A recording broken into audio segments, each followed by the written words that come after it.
और textile sector ने इतने सालों में किस तरह से एक बूमिंग ग्रोथ ट्रेजेक्टरी को हासिल किया, उसे हम ग्राफिक्स के ज़रिए आसान भाषा में आप तक पहुंचाने की कोशिश कर रहे हैं। हालांकि इस रिपोर्ट से भी बहुत कुछ क्लैरिटी आपको हुई होगी।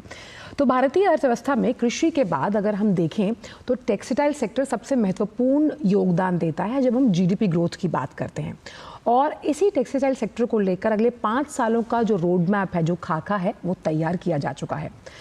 जब हम किसी भी सेक्टर की बात करते हैं, उसकी ग्रोथ पोटेंशियल की बात करते हैं, तो क्या वो सेक्टर रोजगार सृजन में एक ड्राइवर साबित होगा? उस लिहाज से भी टेक्सटाइल बहुत इंपॉर्टेंट इंडस्ट्री है। करीबन 1.5 करोड़ लोगों को अब हम परोक्ष रूप से जानते हैं, तो इस सेक्टर के जरिए रोजगार मिलेगा। टेक्सटाइल सेक्टर के विकास में अगर हम देखें, जो घरेलू फ्रंट का मार्केट है, यानी जो घरेलू बुनकर हैं या कामगार हैं, उनकी वजह से इस पूरे सेक्टर को मदद मिलती हुई नज़र आती है। और देश का टेक्सटाइल जो एक्सपोर्ट है वो 3 लाख करोड़ रुपए का आंकड़ा जो है वो छू चुका है। और जैसा कि प्रधानमंत्री ने अभी कहा और जो हम आपको बता रहे हैं कि 2030 तक 9 लाख करोड़ रुपए तक का जो टेक्सटाइल एक्सपोर्ट है उसकी उम्मीद की जा रही है। और टेक्सटाइल रीसाइक्लिंग मार्केट जो है वो भी $400 मिलियन तक पहुंचने की संभावना है। 1 दशक में टेक्सटाइल सेक्टर ने दोगुना विदेशी निवेश यानी एफडीआई हासिल किया। और कैसे जो तमाम अलग अलग अब जो स्पेक्ट्रम्स मैं आपके सामने रख रही हूँ, टेक्निकल टेक्सटाइल हो, प्रधानमंत्री मित्रा पार्क हो, man made fibre, textile startups पर सरकार का फोकस है।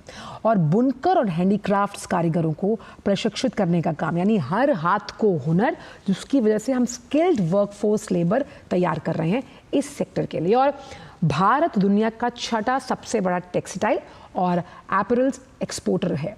राष्ट्रीय कपास टेक्नोलॉजी मिशन के लिए भी 500 करोड़ रुपए आवंटित किए गए हैं। तो लबोलुबाब यही है कि कैसे इस सेक्टर के जरिए हम चिन्हित कर पा रहे हैं उन ग्रोथ ड्राइवर्स को जो कि आर्थिक प्रगति में मदद करेंगे। और बेहद खास मेहमान इस वक्त मेरे साथ स्टूडियो में मौजूद हैं इस पूरी चर्चा में मेरा साथ देने के लिए डॉक्टर सिद्धार्था राजगोपाल जी, जो कि the cotton textile export promotion council के एग्जीक्यूटिव डायरेक्टर हैं। डॉक्टर सिद्धार्था, बहुत बहुत स्वागत है आपका हमारे इस खास शो पर। शुक्रिया कीमती समय डीडी न्यूज़ के साथ साझा करने के लिए। पहला सवाल यही है, टेक्सटाइल सेक्टर ने 1 दशक में युगांतकारी विकासात्मक कदम के लिहाज के साथ आगे बढ़ोतरी की है, लेकिन प्रधानमंत्री ने जिस तरह से कई एफ्स को केंद्रित किया, वो किस तरह से जो लक्ष्य हम 2030 तक हासिल करना चाहते हैं, इसके मार्ग को परिलक्षित करते हुए नजर आएंगे।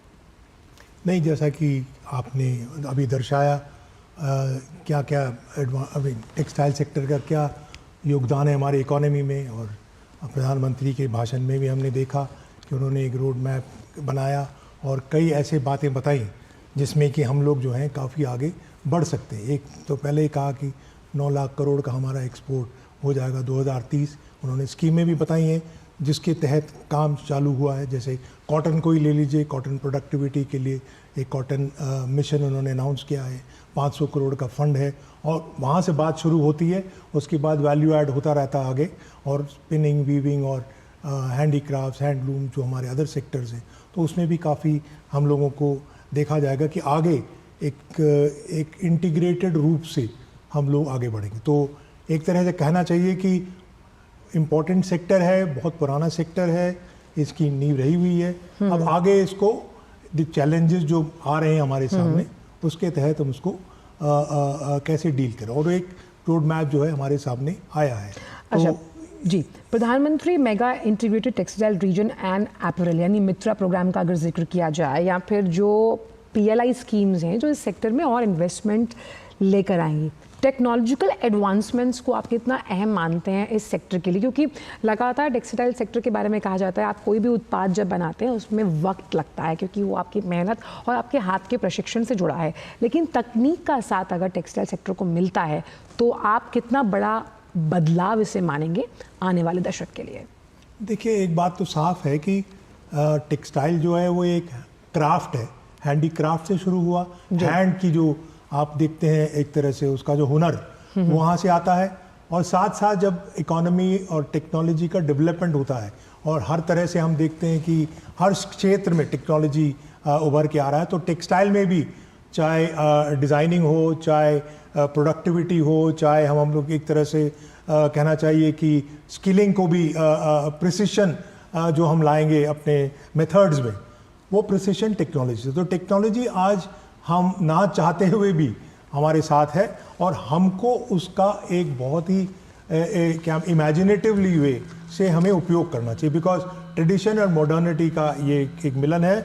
और टेक्नोलॉजी, हम ना केवल टेक्नोलॉजी करते हैं, आर्टिफिशियल टेक्नोलॉजी की इंटेलिजेंस की भी बात हो रही है, तो वो उसका भी एक रोल आ रहा है प्रोडक्शन में, और रोबोट्स का भी आ रहा है एक प्रोडक्शन में। सो बेसिकली क्या हो रहा है कि there is a between what can I say labour intensive sector जो एक टेक्सटाइल है, साइमल्टेनियसली टेक्नोलॉजी का कैसे उपयोग हो कि वो लेबर की प्रोडक्टिविटी को बढ़ाए, ना कि लेबर को रिप्लेस करे। तो वो एक बहुत बड़ा चैलेंज है। और आने वाले दिनों में right from picking methods of cotton, जो कॉटन को पिक करते हैं फील्ड से, उस वहाँ से उसको फाइनली जो शेप देते हैं हम लोग फैशन के रूप में, फाइबर टू फैशन जो हम बोलते हैं, और बाद में उसको प्लेस करते हैं रिटेल में, उसमें टेक्नोलॉजी की बढ़ती हुई भूमिका देख रहे हैं। तो जितना जल्दी हम टेक्नोलॉजी को हार्नेस कर सकते हैं अपने ही एक तरह से मॉडल्स में, वो एक हमारे लिए आगे एक बहुत ही बड़ा काम, और ज़रूरी है कि हम टेक्नोलॉजी को टेम करें। बिल्कुल डॉक्टर सिद्धार्थ, लेकिन जब हम जीआई टैगिंग की बात कर रहे हैं सेक्टर के लिए, और हम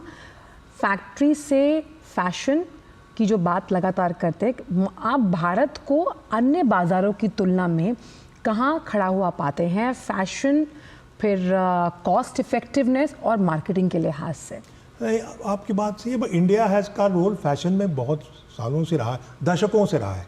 अब सवाल इस बात का है कि हमारे यहाँ किस तरह का फैशन है। आपके यहाँ नीश फैशन है, ट्रेडिशनल फैशन है, क्राफ्ट्समैनशिप है। जो क्राफ्ट्समैनशिप आप फैशन के रूप में देख सकते हैं इंडिया में, एथनिक प्रोडक्ट्स देखते हैं आप, वो क्राफ्ट्समैनशिप जो है विदेशों में आपको कम मिलती है, बिकॉज मैन पावर कॉस्ट विदेशों में, अब द अदर मार्केट्स में मैन पावर कॉस्ट बहुत हाई हो गई है। इंडिया में you still are able to manage cost, and therefore मेरे हिसाब से कॉम्पिटिटिव फैशन जिसे बोलेंगे, फैशन के जो कई तरह होते हैं, कॉम्पिटिटिव फैशन, एथनिक फैशन, और जो हमारे डिज़ाइनर्स हैं उनका जो रोल है और उनकी जो भूमिकाएं हैं, और आप देख रहे हैं आज विश्व भर में उन्होंने अपना नाम कमाया, और हमारे निफ्ट हैं और अन्य जैसी संस्थाएं बनी हैं, वो स्किल को एक तरह से क्राफ्ट में बदल रहे हैं। और ध्यान रखिए, टेक्सटाइल एक स्किल्ड एक क्षेत्र है, इसमें स्किल जितना होगा, हुनर उतनी होगी, उतना बढ़िया आपको कपड़ा मिलेगा और डिज़ाइन मिलेगा। इसमें आप वुमेन एंटरप्रेन्योरशिप को कहाँ देखते हैं? और ख़ास तौर पे हम कहते हैं ना कि हर एक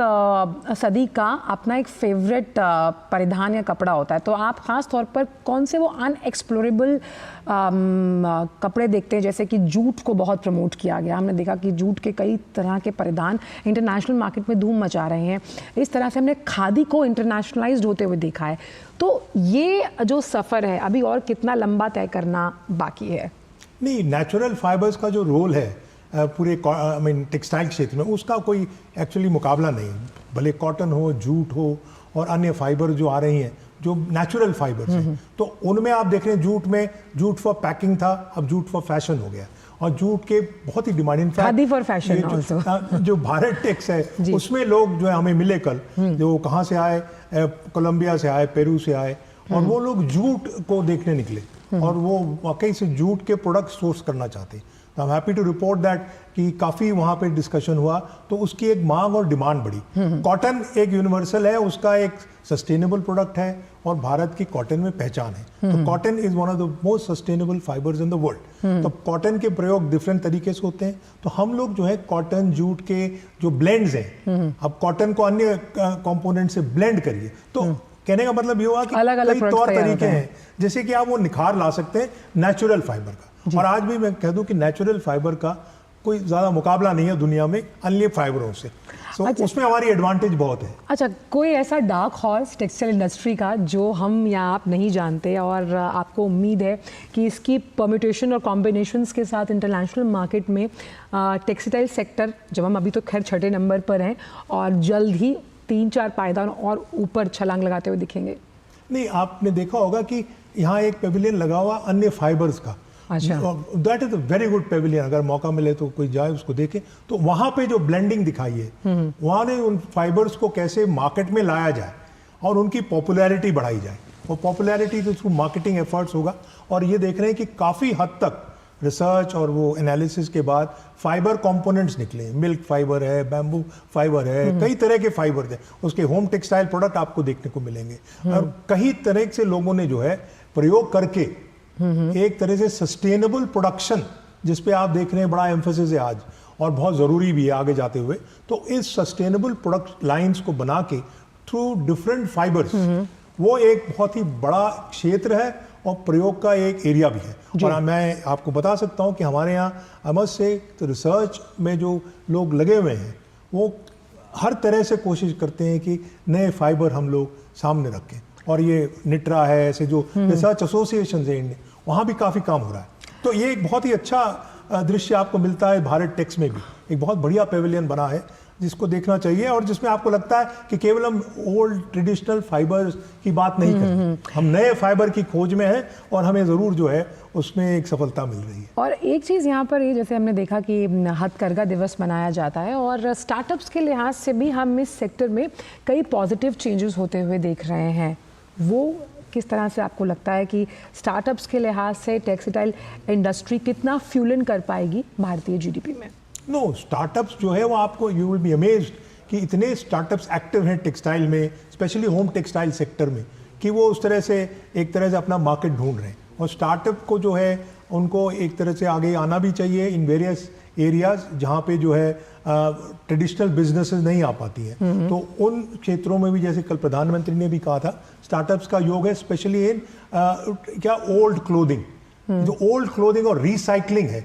आपको ये सुन के ताज्जुब होगा कि जो ट्रेड है इन रीयूज्ड क्लोथिंग, वो इतना बड़ा हो गया है कि उसको अब संभालने के लिए आपको रियली प्रयोग और इस तरह के स्टार्टअप सामने आए। और कल प्रधानमंत्री ने ये कहा था, और सही बात है उनकी, कि ये जो फ्लेक्सिबल है स्टार्टअप्स को, दे आर एमिनेबल, तो वो एक तरह से मॉडल रखें और इसका फायदा उठाएं। आपने बहुत अच्छी बात की। मैं एक स्टोरी पढ़ रही थी, उसमें था कि जो कतरन काट के बचाई जाती है, जो हम कपड़ों में से बचाते हैं, उससे भी लोगों ने स्टार्टअप और from waste to wealth create किया। और टेक्सटाइल इंडस्ट्री में इस तरह के मॉडल्स क्रिएट करने का मादा है। बहुत बहुत शुक्रिया डॉक्टर सिद्धार्थ, आप इस शो पर आए और आपने अपने महत्वपूर्ण विचार बहुत ही आसान शब्दों में